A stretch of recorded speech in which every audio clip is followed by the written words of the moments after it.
या देवी सर्वभूतेषु दुर्गा रूपेण संस्थिता नमस्तस्यै नमस्तस्यै नमस्तस्यै नमो नमः।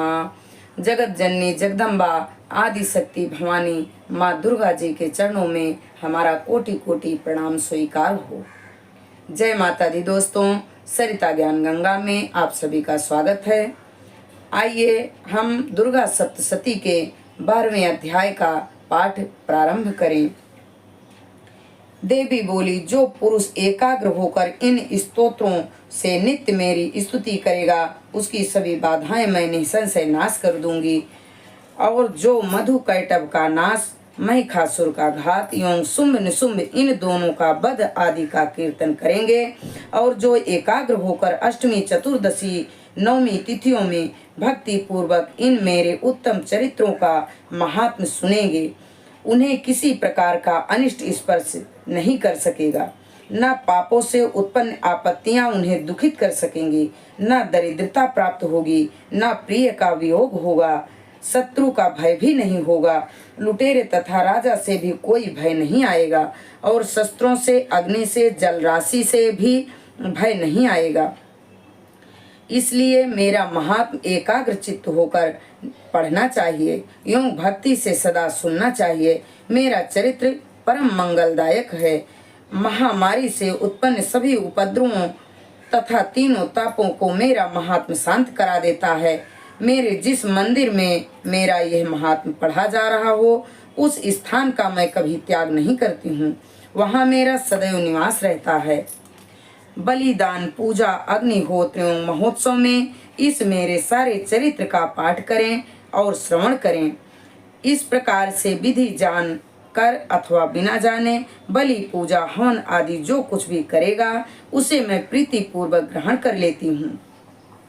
शरद काल में मेरी वार्षिकी महापूजा की जाती है। उस अवसर पर जो मेरे इस महात्म को भक्ति के साथ सुनेगा उसकी सभी बाधाएं निवृत्त हो जाएंगी और वह धन धान्य पौत्रादि से समृद्ध हो जाएगा। मेरी उस पर कृपा होगी, इसमें संशय नहीं है। मेरे इस महात्म को, मेरी उत्पत्ति की पवित्र कथाओं को एवं युद्ध में मेरे पराक्रम को जो मनुष्य सुनेगा वह सर्वथा निर्भय हो जाएगा। मेरे महात्म सुनने वाले पुरुषों के शत्रु नष्ट हो जाते हैं, कल्याण प्राप्त होता है और कुल आनंदित रहता है।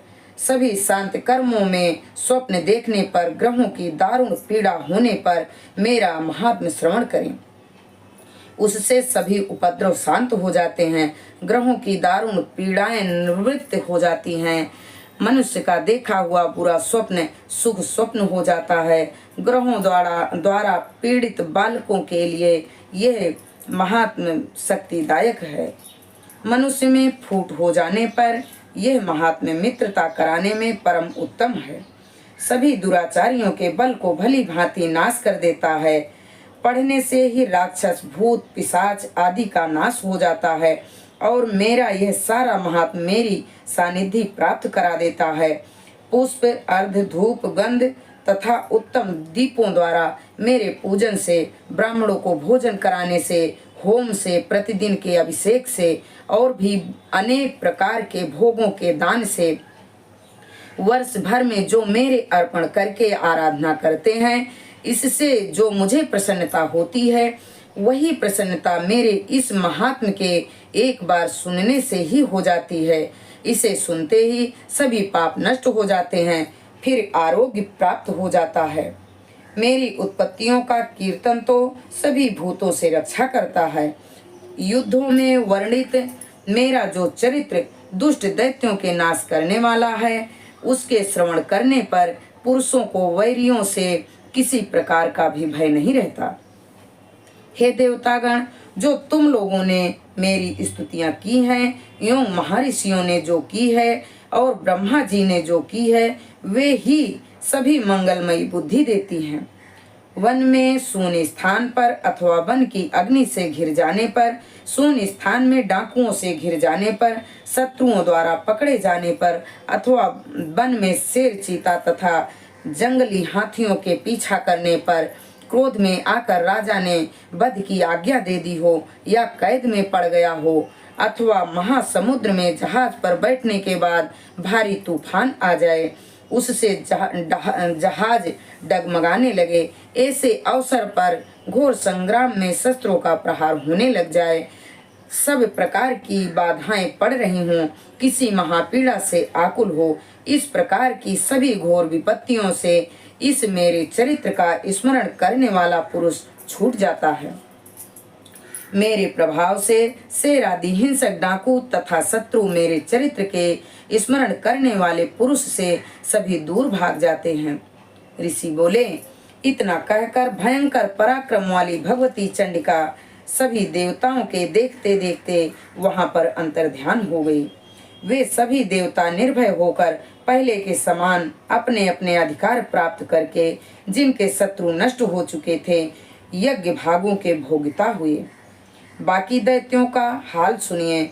जबकि देव शत्रु शुंभ युद्ध में मारा गया, जो शुंभ जगत के विध्वंस करने पर तुला हुआ था, भयंकर पराक्रमी दैत्य था, उसके मारे जाने पर और फिर महापराक्रमी निशुंभ के भी मारे जाने पर बाकी बचे कुचे दैत्य पाताल में भाग गए।